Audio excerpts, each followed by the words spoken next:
श्री शिवाय नमस्तुभ्याम। हर हर महादेव। नमस्कार प्रिय भक्तजनों, आज मैं लेकर आई हूँ परम पूज्य पंडित प्रदीप मिश्रा जी के द्वारा बताए गए उपाय हैं जो पुत्रदा एकादशी पर किए जाने वाले कुछ विशेष उपाय हैं। जिस नारी को संतान नहीं हो रही है, बहुत प्रयास कर लिया या पुत्र प्राप्ति के लिए साल में 2 बार आती है एकादशी, पुत्रदा एकादशी, एक श्रावण मास में आती है, दूसरी पौष मास में आती है। दोनों एकादशी में से आप किसी भी एकादशी पर उपाय कर सकते हैं। जो सावन की एकादशी है वह आने वाली है। ये संतान की तरक्की के लिए शंकर भगवान के मंदिर में आप ये उपाय अवश्य करके देखिएगा। आपको क्या करना है, शिव मंदिर में पूजन करके घी का एक कटोरी में घी और एक कटोरी में आपको क्या करना है, घी लेना है और एक कटोरी में आपको खीर लेनी है। देवादिदेव महादेव शंकर भगवान के सामने रख दे। भगवान शंकर के मंदिर पर चौखट पर खीर का मतलब आपको क्या करना है, आपको क्या करना है, शंकर भगवान की चौखट पर घी का दिया लगा देना है। शंकर भगवान की चौखट पर जो होती है और आपको मंदिर में ही करना है। शंकर भगवान पर चढ़ी हुई एक बेलपत्र आपको क्या करना है, वहाँ पर बैठकर आपको श्री शिवाय नमस्तुभ्यम मंत्र बोलते हुए वहीं पर आपको बेलपत्र खा लेनी है और एक बेलपत्र आप अपने पास रख लीजिए और उस बेलपत्र को अपने घर ले आइए। उस बेलपत्र को अपनी पति को खिला दीजिए। कहते हैं कि पुत्रदा एकादशी के दिन इस संतान की प्राप्ति, मतलब इस तरह से कोई भी उपाय करते हैं तो संतान की प्राप्ति होती है, पुत्र की प्राप्ति होती है। जो बच्चे घर में मतलब बहुत ज़्यादा क्रोधी हैं, चिड़चिड़े होते हैं, गुस्सेल होते हैं, वो तो उनके लिए क्या है कि अवधूतेश्वर महादेव का स्मरण करके जैसे लगे कि एक आपको क्या करना है, बहुत ज़्यादा गुस्सा करा बच्चा तो आपको क्या करना है, एक आटे का दिया तैयार करना है, सरसों के तेल डालना उसमें और 4 बाती लगानी है। शंकर भगवान की चौखट के बीचों बीच उसको जलाकर आ जाइए। अपना नाम और गोत्र बोलकर ज़्यादा से ज़्यादा आपका बच्चा जो भी है, क्रोधी है, चिड़चिड़ा स्वभाव का, गुस्सेल स्वभाव का है, उसका घर में मतलब शांति रहेगी। इस तरह से आपको यह उपाय कर लेना। अवधूतेश्वर महादेव का स्मरण करते हुए आपको यह उपाय करना है। जो व्यक्ति बहुत ज़्यादा चिड़चिड़ा रहता है, इस तरह से आपको यह उपाय करना है। उस व्यक्ति के लिए या बच्चों के लिए कर सकते हैं। भगवान शंकर की चौखट पर आपको वह दिया लगा देना है।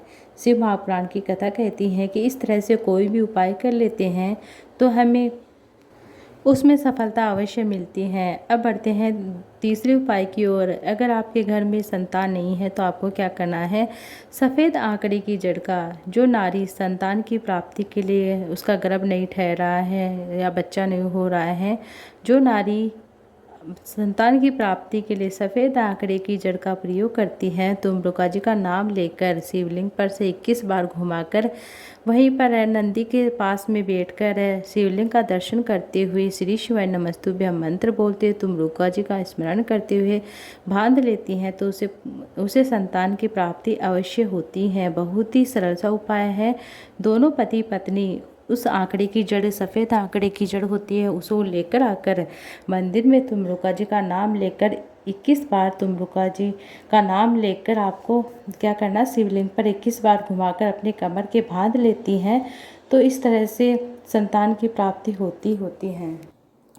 अब बढ़ते हैं चौथे उपाय की ओर। यह अवधूतेश्वर महादेव का स्मरण करते हुए करना। आपको क्या करना है, एक पीपल का पत्ता लेना है।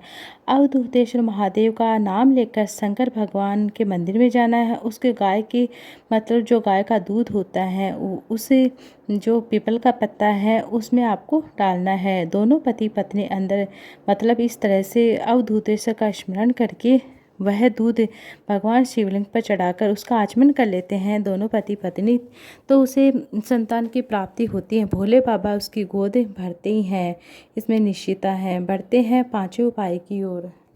अगर कोई बच्चा गलत संगत में जा रहा है, पढ़ाई उसका मन लग गया है, सत्कर्म नहीं कर रहा तो आपको निवेदन है, गुरुजी कहते हैं कि आपको क्या करना है, चंदन जो लाल चंदन होता है उसे घिस कर बेलपत्र वृक्ष पर त्रिपुंड बनाइए। त्रिपुंड लगाते हैं बेलपत्र वृक्ष का, वही त्रिपुंड अंगुली भगवान के देवादिदेव महादेव के मंदिर में जाकर शंकर भगवान की त्रिपुंड लगाते हैं। लगाने के बाद वही त्रिपुंड वाली अंगुली अपने बच्चे जिस पक्ष में पढ़ाई करना चाहते हैं उस तरह से अपने मतलब जिस कमरे में जहाँ पढ़ाई करते हैं, अलमारी किसी भी जगह पर वह लगा देते हैं तो शिव जी का एक नाम स्मरण है कि अवधूतेश्वर महादेव का स्मरण करते हुए हम कर लेते हैं, तो जो बच्चा बहुत ही मतलब अपशब्द बोलता है, पढ़ाई में मन नहीं लगता है, गलत संगत में जा रहा है, तो इस तरह से वह मतलब उसका पढ़ाई में मन लगने लग जाता है, गलत संगत में वह नहीं जाता है। फिर